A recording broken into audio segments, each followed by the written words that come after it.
something I'm seeing with lots of patients as more and more reports coming out. And I think, what really needs to happen, Megyn, now, there needs to be a moratorium on this COVID vaccine globally. Certainly I know, and I'm sure you've read this, that, people who are in prominent positions, certainly within the new Trump administration, I know they've already expressed concerns historically about the COVID vaccines. We don't need to name them. We all know who they are. But I think the one thing that still needs to happen, and I've got to be honest, I think, President Trump is a remarkable man in the way that he has come back. He's so resilient. He's exactly the disruptor we need right now to really change the system for the good. And he's made some really important comments about making sure big pharma companies are accountable. I don't think yet he's on the same page, and probably because he doesn't have the full information around the COVID vaccine. One of the things that keeps getting perpetuated in the media is this, and I'll explain why this is completely false, that the COVID vaccine has saved tens of millions or millions of lives.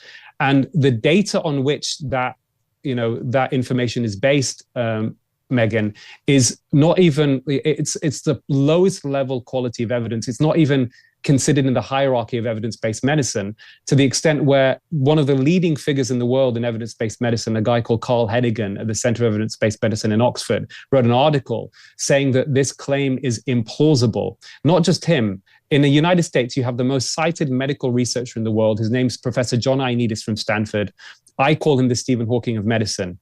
A couple of years ago, he wrote an article in one of the peer-reviewed journals saying that non-randomized studies, so studies which aren't the one which I described earlier with the 1 in 800 figure of harm, he says that claims of them being, so beneficial or preventing deaths from COVID, et cetera, may be spurious. In other words, fake. So, we need to really put this to bed. And I think, if anybody, we need to have this conversation so that President Trump, and I think he's up for turning, because I think he was deceived, he was misled by these drug companies. We need to get to a situation where he comes out and says, listen, you know what, we did this with the best of intentions. And it's true, we may have saved, some lives, certainly in the high risk people, but overall now, the fact that it was given to so many other people at low risk, it's very clear, Megyn, for me, it's very, very clear with the evidence that we've done more harm than good here, and it needs to stop. And the reason we need to stop right about this, now, let me ask you this, Aseem. And by the way, before I forget, the earlier episode with Aseem was episode 964. Right about now, a lot of viewers are having the water rising right here. Like, they're starting to get very stressed out because virtually everybody got the vaccine. And we have seen, who among us has not seen a sudden death by a loved one, a friend, somebody else's friend, et cetera, over the past few years and wondered, is it related to that vaccine? And they will never say it was the vaccine. Just nobody says that. But it's like, okay, young, otherwise healthy people are dropping dead, and you both worry for those you love and you worry for yourself. I talk to people who are going down to Mexico and getting all their blood replaced. I'm like, well, how could that possibly work when you've altered your genes? If you've altered your genes, replacing all your blood with new blood is not going to change it. And your own body, I think, replaces your blood anyway over the course of time. Anyway, is there anything you can say to make them feel better about their prospects right now? Well, listen, I think we have to, confront an uncomfortable truth, Megyn. Let's be honest first and foremost. But one of the things why we need to get this stopped and pulled, and we need the president involved, is because, it's going to give us more information of what we need to do to sort this out. Identify who's at risk so people don't worry unnecessarily. Identify who may be at risk of a further problem. And then we can use the best minds of science and medicine to actually allow research to take place to find the solution, Megyn. That's another issue. It's not just like, people said to me, Dr. Malhotra, listen, it's happened, people don't know about it. I said, no, this is going to be an ongoing issue. And we need to talk about it right now so that we can stop problems in the future. One of the things I do, for example, is I see many patients who are vaccine injured. One of the definite things they can do, certainly which will help, which is exactly what Make America Healthy Again is about, is optimize their health when it comes to diet, when it comes to exercise, when it comes to reducing stress, because all these things are additional factors that make you more likely to suffer from these vaccine injuries. One of the other issues that's emerged as well, unfortunately, is that, and it's interesting, you said it's not unusual that you got COVID about a month after having the booster or the second dose, because we now know, and it sounds crazy to say it, and it's not just me. I had an email exchange with one of the world's top immunologists. His name is Robert Clancy in Australia, and he just thinks it's mind-boggling for him that this is still being used. it causes immunosuppression. We have one of the world's top oncologists, Angus Dalgleish in the UK, who is actually behind identifying the CD4 cells being involved in AIDS and HIV. Right, he's a very eminent guy. He's an oncologist and an immunologist, and he's saying that it causes immunosuppression, and especially people who've had boosters are more vulnerable to getting cancer. I've had people who I know, friends of, my friends, younger brothers, etc., developing cancer, and it's just, and as a doctor, intuitively something isn't right. And we have the data suggesting that the COVID vaccine has a mechanism where it can do this. Now, I'm not saying this is for everybody, and I think it's still going to be in a minority, but the problem is we're now in a situation, and I am also equally anxious, having thought I was probably okay. And as you know, my father died as a result of the COVID vaccine, almost certainly had a sudden cardiac death 6 months after having 2 doses of Pfizer. Is that we're now in this uncertain phase where can problems develop in 3 or 4 or 5 years' times that at the moment we're basically ticking bombs. I don't like to use these words lightly, but I don't want to exaggerate the fear, but we need to really have this conversation, not be afraid to say we are concerned.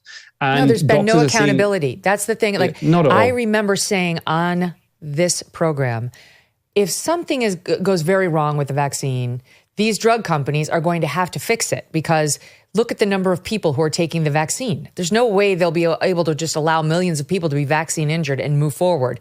And I've never been more wrong about anything. That is the number one thing I have been wrong about. They've moved on. I mean, Steve Krakauer, my EP, was just saying in my ear, we couldn't have even had this conversation 3 years ago. I mean, as it is, YouTube's probably going to slap a bunch of warnings on this discussion. Fine, nobody reads your warnings, YouTube. But even to get this video to live 3 years ago would have been very hard for us. And so It's like the mere fact that you're allowed to raise these questions and say these things is real progress. But we're far, far, far from Pfizer having to look at us and say, here's what we're doing about it. Yeah, no, of course. And actually their model, in fact, is probably, and this is how business is done, make money from both sides, is that they are now going to, they've invested heavily in cancer drugs for turbo cancers, which are also one of the potential adverse effects of this COVID vaccine. So, and that's why the definition, and this is important for people to understand, we have, these big corporations who've got more power than ever. They've become the dominant force in our society, more economic power than many governments, okay, almost tyrannical to a large degree. And the way to describe them as legal entities in the way they make money has been defined by the preeminent expert Robert Hare, psychologist, as actually fulfilling the criteria for psychopathy. Callous unconcern for the safety of others, incapacity to experience guilt, repeated lying and conning others for profit. And this is something that I've seen and been very much aware of pre-pandemic. I had a blind spot on the COVID vaccine, as I had for all vaccines, Megyn, because I took 2 doses myself. But with all the other drugs in the system, I knew that this is exactly how it worked. And of course, you see this confluence of interests with like big food. People talk about, big food essentially drive the chronic disease, and then big pharma give us drugs, which, by the way, in general are pretty useless. That's another conversation that needs to be had when we talk about making America healthy again. And this is absolute fact. Most drugs, a large proportion from most of the health expenditure in the US comes from prescription drugs for chronic disease management. Like chronic disease management are things like heart disease, high blood pressure, type 2 diabetes, for example, so-called high cholesterol we talked about already. Most people taking those drugs are not going to get any benefit, because this is another, shift in the paradigm, in the conversations that happens between doctors and patients. We talked about statins, for example, that the benefit at best from taking a statin and preventing a heart attack people who have not already had a heart attack, which is most people taking statins, is 1%, 1 in 100. Patients are not told that. They're not given informed choice, but they're all then exposed to side effects. But the good news is, Megyn, once this information becomes freely available and these conversations start happening, we could very quickly improve the system. We can get a more efficient healthcare system. We can reduce costs and improve quality as well at the same time. We continue to face uncertainty when it comes to the economy, with a perfect storm brewing as Social Security and Medicare hit a breaking point as the largest generation is hitting retirement. A smaller workforce means a smaller tax base. You pair that with our growing national debt and rising cost of living, and we could have a big problem. So what are you doing now to protect your family for the future? Well, gold can be a safe haven in hard economic times, and Birch Gold makes it easy to diversify a portion of your savings into physical gold. Birch Gold will help you transition an existing IRA or 401k into an IRA in gold, and it does not cost you 1 cent out of pocket. Protect your future today. Text MK to 989898 and get your free info kit on gold and a copy of the Ultimate Guide for Gold in the Trump Era with a foreword by Donald Trump Jr. There's no obligation, just information. Birch Gold has earned the trust of countless Americans looking to safeguard their savings. Just text my initials MK to the number 989898 today. Thanks so much for watching. If you like what you just saw, hit the subscribe button for more clips and full episodes.